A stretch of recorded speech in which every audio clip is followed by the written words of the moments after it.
Hello students, welcome to my channel biz classroom and I am doctor Jyoti Prakash. और इस video lecture में हम बात करेंगे क्वेश्चन नंबर 11 के बारे में। सेल्स एंड रिटेल मैनेजमेंट का एक बहुत इंपॉर्टेंट एस्पेक्ट है। क्वेश्चन नंबर 11 है, explain the different types of store layout and visual merchandising techniques, how do they impact consumer buying behaviour. So हम बात करेंगे रिटेल लेआउट की और इसका क्या इम्पोर्टेंट रोल होता है, कितने तरीके के होते हैं। So store layout is also known as what, the store design. और द लेआउट डिजाइन के रिटेलर्स अपने प्रोडक्ट को कैसे डिस्प्ले करते हैं, फर्नीचर्स एंड फिक्चर्स कैसे लगाते हैं और अपने मर्चेंडाइज को अपने स्टोर में किस तरीके से प्रेजेंट करते हैं सो दैट कि कस्टमर ज्यादा से ज्यादा आपके प्रोडक्ट को खरीदे वहां पे। और ये जो लेआउट होता है ये शॉपर्स के एक्सपीरियंस को स्टोर में बढ़ाता है, उसको इन्फ्लुएंस करता है और कहीं न कहीं लाइवलीहुड को भी इन्हांसेस करता है कस्टमर्स का फॉर परचेजिंग द प्रोडक्ट जो कि डिस्प्ले में लगे हुए होते हैं। सो रिटेल स्टोर लेआउट कैसे अफेक्ट करता है प्रोडक्ट सेल्स को। सबसे पहले कस्टमर फ्लो। सपोज कि आपके रिटेल आउटलेट में कस्टमर के मूवमेंट के लिए प्रॉपर स्पेसिंग है, जगह है, आपने प्रॉपर लेआउट बना रखा है, निकलने का, एंट्री और एग्जिट का प्रॉपर इंडिकेशन है और प्रॉपर एक आने जाने का रास्ता आपने बनाया रखा है, एक्सप्लोर करने का आपने स्कोप दे रखा है स्टोर को। सो अगर कस्टमर इजीली मूव कर पा रहा है आपके स्टोर में and layout is design in such a manner, so कहीं ना कहीं प्रोडक्ट की सेल अफेक्ट होगी, बढ़ेगी। और अगर इसी का रिवर्स ले लें कि अगर आपका स्टोर अच्छे तरीके से डिजाइन नहीं है, वो जो लेआउट आपने बनाया है दैट इज नॉट गुड, तो वो स्टोर में कस्टमर बेसिकली वो फंसा हुआ फील करेगा, वो ट्रैफिक वाली सिचुएशन हो जाएगी। तो उससे कहीं ना कहीं जो रिटेल स्टोर की जो सेल है आपकी वो अफेक्ट होगी। प्रोडक्ट प्लेसमेंट, ऑब्वियसली अगर लेआउट आपने जो बनाया है, जैसे हम घर भी बनवाते हैं तो घर का एक प्रॉपर स्ट्रक्चर होता है कि हाँ यहाँ किचन है या बेडरूम है। सो अगर आपने प्रॉपर लेआउट बनाया है तो आपके दिमाग में एकदम क्लियर पिक्चर है कि किस तरीके से हम कहाँ कहाँ अपने प्रोडक्ट को डिस्प्ले में लगाएंगे। सपोज कि किचन एरिया में ही we will stock the kitchen utensils और kitchen related groceries in fact. So product placement is like कि आपने जैसे ही लेआउट बनाया था तो आपने अलग-अलग प्रोडक्ट के प्लेसमेंट के लिए, डिस्प्ले के लिए भी स्पेस बनाया होगा और आप उन प्रोडक्ट्स की प्लेसमेंट आप उन जगहों पे कर देते हो। इम्पल्स परचेजेस, लाइक जनरली हम किसी भी डिपार्टमेंटल स्टोर या मॉल में जाए तो वहां पे बिलिंग काउंटर के पास प्रोडक्ट का डिस्प्ले इस तरीके से लगा हुआ रहता है, यानी लेआउट ही है। Because billing counter is such place जहाँ पे कस्टमर रुकता है आकर। तो अगर कस्टमर खड़ा है, वेटिंग टाइम अगर है या फिर वो जो कहते हैं ना लाइन अगर लंबी है तो वो खड़ा होगा ही उस काउंटर पे।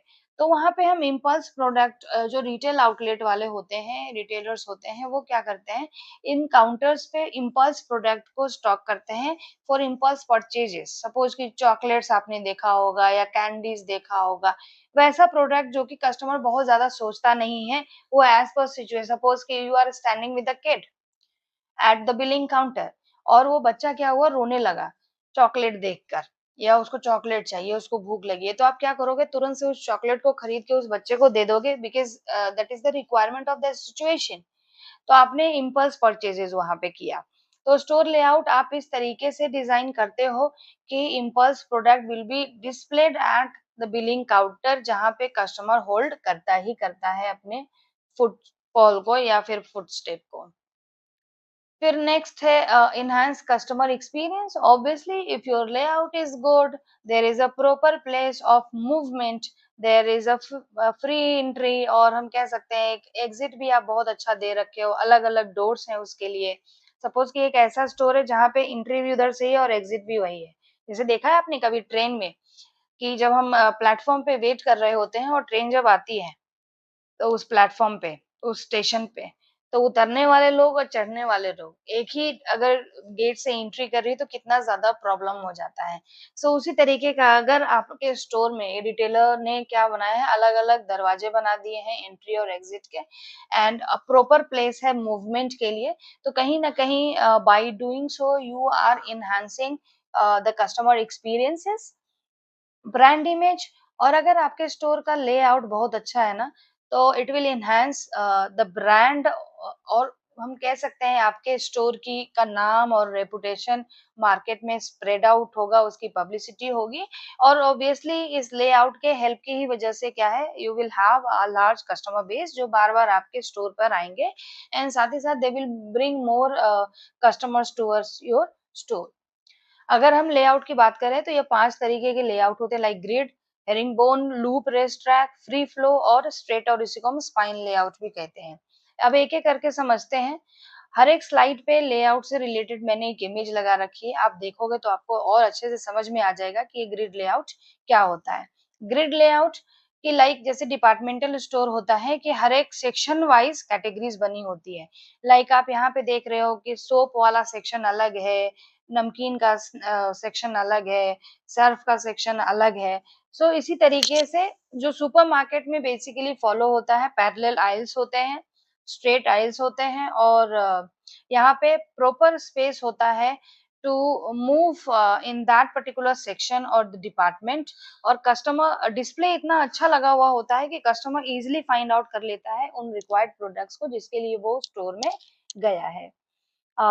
इम्पैक्ट क्या होता है कि जो प्लान परचेजेस है, बिकॉज वो स्टॉक में लगा है, उस पर्टिकुलर सेक्शन में जाके आप सारी चीजें देख ले रहे हो, तो आपका जो भी प्लान परचेज है उसको इनकरेज करता है। और ब्राउजिंग में हेल्प, मतलब लेस ब्राउजिंग है क्योंकि आपको घूमना नहीं है। यू नो कि suppose you have to buy soap और सर्फ और शैम्पू, तो आप एक पर्टिकुलर उस सेक्शन में चले जाओगे, पर्सनल केयर वाले में, बेदिंग सेक्शन में, आपको वहां पे सारी चीजें मिल जाएंगी। ऐसा नहीं कि एक शैम्पू यहाँ है तो अच्छा खासा आपको क्रॉस करके जाना है आपको सर्फ या सोप लेने के लिए। So all those related products will be stock in one particular, मतलब एट अ पर्टिकुलर प्लेस। सो ऐसे लेआउट को कहते हैं grid layout, and it is very much clear by seeing the picture. Next है हेरिंगबोन लेआउट। ये भी आपने देखा होगा कि ये जनरली स्मॉल स्टोर होते हैं जहाँ पे स्पेस होता है, लेकिन ये छोटे स्टोर्स होते हैं। और ये क्या करते हैं, एक नैरो स्पेस रखते हैं कि मतलब आप एक साइड से देखोगे कि आप पिक्चर में कि एक साइड से एंट्री हो रही है और दूसरे साइड से आप क्या कर रहे हो, एंट्री भी हो जा रहे हो। सो इम्पैक्ट क्या है कि विजिबिलिटी बिकॉज लिमिट कर देता है, बहुत ज्यादा है नहीं, आप जा रहे हो दूसरे साइड से निकल रहे हो। लेकिन हाँ ये है कि अगर आपको पता है कि आपको क्या खरीदना है, तो यहाँ पे आपको हेल्प हो जाएगी, आपको बहुत ज़्यादा ब्राउज़ करने की ज़रूरत नहीं है। लूप और racetrack layout. Racetrack is like मतलब the shop is open to you, open for all. आप आइए और वहाँ पे घूमते हुए देख लीजिए कि क्या-क्या चीज़ें हैं। लाइक इम्पैक्ट क्या है कि इम्पल्स बाइंग को अब घूमते-घूमते आपको लगे कि हाँ, कुछ लेना है तो आपने ले लिया। क्योंकि यहाँ पे एक्सपोज़र आप देख रहे हो पिक्चर में कि हर प्रोडक्ट यहाँ पे डिस्प्लेड है। हर एक एकदम क्लियर विजिबिलिटी है, तो कस्टमर आ रहा है तो एक्सपोज़र बहुत ज़्यादा मिल रहा है उसको वहाँ रखे हुए प्रोडक्ट से। तो हो सकता है ही और शी में परचेज़। तो that is all about loop और racetrack layout. Free flow layout क्या होता है कि ऐसा कुछ सेट पैटर्न नहीं होता है, फिक्चर्स कैसे भी अरेंज कर लिए जाते हैं, सेक्शन कैसे भी बना लिए जाते हैं। सो ये एक तरीके से क्या है कि मतलब क्योंकि अरेंज नहीं है सारी चीजें, तो आप ब्राउजिंग करते रहिए और एक अच्छा खासा स्टोर में आप टाइम स्पेंड कर सकते हैं, एक रिलैक्स शॉपिंग एक्सपीरियंस ले सकते हैं।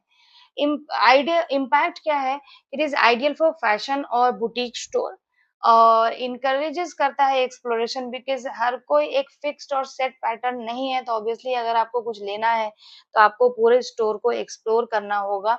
और एक्सप्लोर करने के साथ साथ आपका एक्सपीरियंस भी बढ़ेगा, उस स्टोर में आप ज्यादा टाइम भी दोगे और अपनी परचेजेस को कंप्लीट करोगे।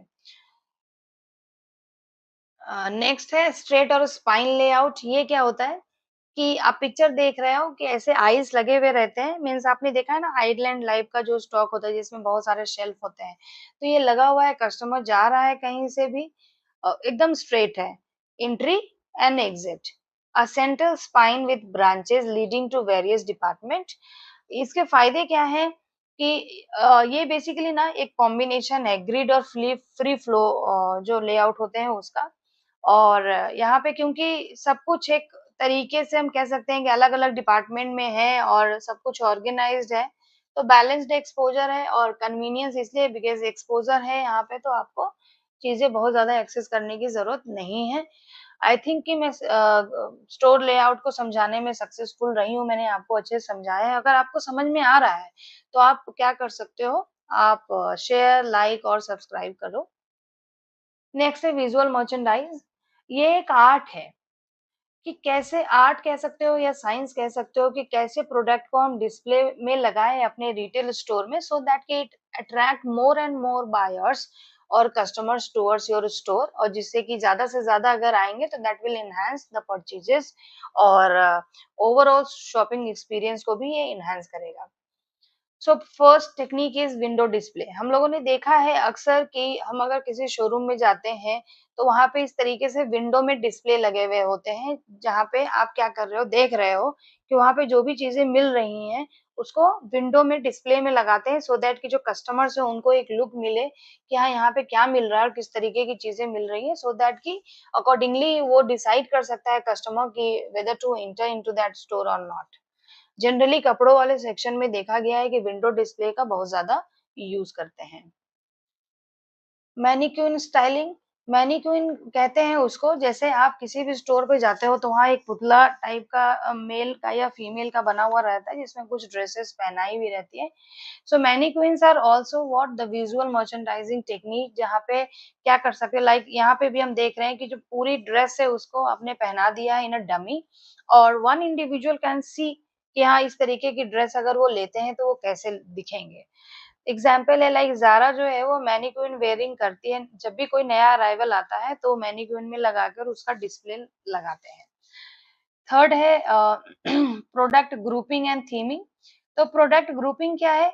आप ये भी पिक्चर भी देख के आपको समझ में आ रहा होगा कि जनरली आप स्पेंसर या स्मार्ट बाजार वगैरह में जाते होंगे, तो एक पर्टिकुलर जगह पे क्या होता है कि जो रिलेटेड आइटम्स होते हैं, उनको वहाँ पे रखा जाता है एंड पर्पस होता है कि ये कंप्लीट लुक आप दो अपने स्टोर में और क्रॉस सेलिंग भी क्रॉस सेलिंग मतलब रिलेटेड प्रोडक्ट कैटेगरी की अच्छा वो नहीं है तो ये है तो यहाँ से जनरली आप शॉपिंग एक्सपीरियंसेस बढ़ा रहे हो एक क्लियर पिक्चर दे रहे हो about the brand about the product उसे क्या लेना है। लाइक जैसे बहुत अच्छा एग्जांपल नीचे लिखा हुआ है कि स्पोर्ट्स वेयर स्टोर ग्रुप। जब भी आप जूते लेने के लिए एक शोरूम में जाओगे तो वहां पे लगा हुआ रहता है रनिंग शूज भी रहता है शॉर्ट्स भी रहते हैं, वाटर बॉटल्स भी रहते हैं और अंडर अ फिटनेस कॉर्नर एक फिटनेस कॉर्नर बना हुआ है वहाँ पे शूज रनिंग शूज होते हैं और ये सारी चीजें होती हैं सो दैट कि you can purchase all the related product into a मतलब एट अ पर्टिकुलर प्लेस। तो that is all about product grouping. आपको समझ में आ रहा होगा ऐसा मुझे लग रहा है एंड आई एम फीलिंग कि पिक्चर देख के तो और क्लियर आपको इंफॉर्मेशन मिल रही होगी एंड फैसिलिटेट हो पा रहा होगा आपका जो भी नॉलेज लेवल है। साइनेज एंड ग्राफिक्स हम अक्सर देखते हैं स्टोर में किस तरीके के साइनेजेस लगे हुए रहते हैं जो इधर प्रमोशनल विंडो को दिखाते हैं या फिर कोई फ्रेश स्टॉक आता है तो उस पे भी लिखा हुआ रहता है न्यू अराइवल्स या कुछ प्रोडक्ट के बारे में लाइक लिखा हुआ जैसे एग्जांपल में bye one get one free. अक्सर आप जाओगे तो ये कपड़ों वाले जो अपैरल वाले स्टोर्स होते हैं वहां पे ये लिखा हुआ रहता है buy three get two buy one get one. So इस तरीके से आप क्या कर रहे हो you are doing promotion with the help of signages and graphics. Next है लाइटिंग इफेक्ट। ये भी एक प्रेजेंटेशन टेक्निक है क्योंकि जहाँ पे जो प्रोडक्ट रखा हुआ है वहां पे आप किस तरीके से प्रॉपर लाइटिंग करो जिससे कि उसकी विजिबिलिटी है ना उस प्रोडक्ट की और ज्यादा बढ़ जाए। जैसे हम ज्वेलरी स्टोर्स की बात करें कि वो हर एक सेक्शन में ना ब्राइट लाइट्स लगाते हैं सो दैट कि जैसे अब डायमंड की बात करें तो डायमंड व्हाइट लाइट की वजह से क्या होता है और ज्यादा शाइन होता है तो that will attract the customer and influence the purchase in fact. Colour blocking जैसे कपड़े लेने आप जाते हो जनरली जीन्स या लेगिंग हम लेने जाते हैं तो जैसे पिक्चर में ही देख कर आ रहा है समझ में ऐसे फॉर्मल शर्ट्स ही सपोज आप लेने जाओ आप पीटर इंग्लैंड में या फिर एलन कूपर में तो आपको इस तरीके के अरेंजमेंट्स देखने को मिलेंगे कि हमने क्या किया है अरेंज कर दिया है एक ही कलर के शर्ट्स हैं या एक ही कलर के जो प्रोडक्ट हैं उनको एक साथ रख दिया है जिससे कि हमें ढूंढने में आसानी हो इजिली हम लोकेट कर सकते हैं। Like example में a shoe store arranges sneakers from white to black in an ingredient to attract मतलब attention of the buyers. सो यही है, जैसे हम कपड़े में देख रहे हैं कि जीन्स अगर ब्लू है तो एक जैसी है, ब्लैक है तो एक जैसी है, लाइक लेगिंग या शर्ट की हम बात करें तो पिंक पिंक एक जैसे हैं, वो साइज वाइज क्या होते हैं, अलग अलग रखे हुए होते हैं। तो that is colour blocking. Next है इंटरैक्टिव डिस्प्ले। ये बेसिकली इलेक्ट्रॉनिक स्टोर्स में बहुत ज़्यादा देखने को मिलता है, जहाँ पे फ़ोन डेमोन्स्ट्रेशन में या डेमो में लगे हुए रहते हैं एंड टैबलेट्स होते हैं वहाँ पर जिसको आप टेस्ट आउट कर सकते हो। सो पर्पस क्या होता है इंटरैक्टिव डिस्प्लेस का कि कस्टमर का इन्वॉल्वमेंट आप बढ़ाइए अपने स्टोर में। जितना ज़्यादा स्टोर में आपके स्टोर में कस्टमर रुकेगा, उतनी ही ज़्यादा पॉसिबिलिटी है कि आपकी सेल भी बढ़ेगी। फोकल पॉइंट्स इमेज से आई थिंक बहुत ज़्यादा अच्छे से क्लियर हो रहा है कि सुपरमार्केट क्या करते हैं, जो सीज़नल ऑफर देते हैं ना, वैसे एक सर्कल सा राउंड सा बना के वहाँ पे सारे जो डिस्काउंटेड वाले होते हैं वो रख देते हैं और बाकी जो मेन शेल्फ्स होते हैं वहाँ पे न्यू अराइवल या न्यू स्टॉक का टैग लगा हुआ रहता है। सो इसको हम फोकल पॉइंट्स कहते हैं। It is also one of the visual merchandising technique. Cross merchandising आप हर एक स्टोर्स में देखते होगे, जनरली जाते होगे कि फ्रिज में क्या है कि अब दूध से रिलेटेड ऑलमोस्ट सारी चीजें आपको मिल रही हैं। कॉम्प्लीमेंट्री प्रोडक्ट्स को यहाँ पे एक साथ रखा जाता है और जैसे एग्जांपल है कि wine glasses next to wine bottles और सॉक्स नेक्स्ट टू शूज। जैसे जहाँ पे आप जूते लेने जाओगे वहां देखोगे कि सॉक्स तो मिलते ही मिलते हैं। तो वहां पे आप जैसे दूध का कोई प्रोडक्ट लेने जाओ, पर अगर बटर लेने जाओगे तो वहीं पे चीज मिलेगा, वहीं पे आपको दही भी मिल जाएगा। सो ये सब क्या है, कॉम्प्लीमेंट्री प्रोडक्ट हैं, क्रॉस मर्चेंडाइज हैं, लेकिन सबको रखा एक ही साथ हो जाता है। तो उस विजुअल मर्चेंडाइजिंग टेक्निक को हम लोग कहते हैं cross merchandising. So, an effective store layout combined with a strategic visual merchandise जो significantly affect करता है consumer behavior को। और अगर इन दोनों लेआउट की बात करें या विजुअल मर्चेंडाइज की बात करें, ये दो इम्पोर्टेंट एस्पेक्ट होते हैं रिटेल के मैनेजमेंट के एस्पेक्ट से। सो कहीं ना कहीं अटेंशन ग्रैब करते हैं, जो पासर्स बाई होते हैं उनको अपने स्टोर्स में आने के लिए इन्फ्लुएंस करते हैं, मोटिवेट करते हैं और शॉपिंग एक्सपीरियंस को बढ़ाते हैं। जितना अच्छा शॉपिंग एक्सपीरियंस होगा, उतना अच्छा होगा किसी भी पर्टिकुलर स्टोर के प्रॉफिटेबिलिटी पॉइंट ऑफ व्यू से। एंड आई होप कि मैं आपको समझा पाई हूँ। अगर आपको इसका पीडीएफ या नोट्स चाहिए तो आप टेलीग्राम चैनल या हमारे व्हाट्सएप चैनल के थ्रू ले सकते हैं। उसका जो लिंक डिटेल है वो आपको डिस्क्रिप्शन में मिल जाएगा। अगर आपको ये वीडियो पसंद आया हो, अच्छा लगा हो, मैं आपको समझा पाई हूँ, तो इसको सब्सक्राइब करिए, लाइक करिए और शेयर करिए।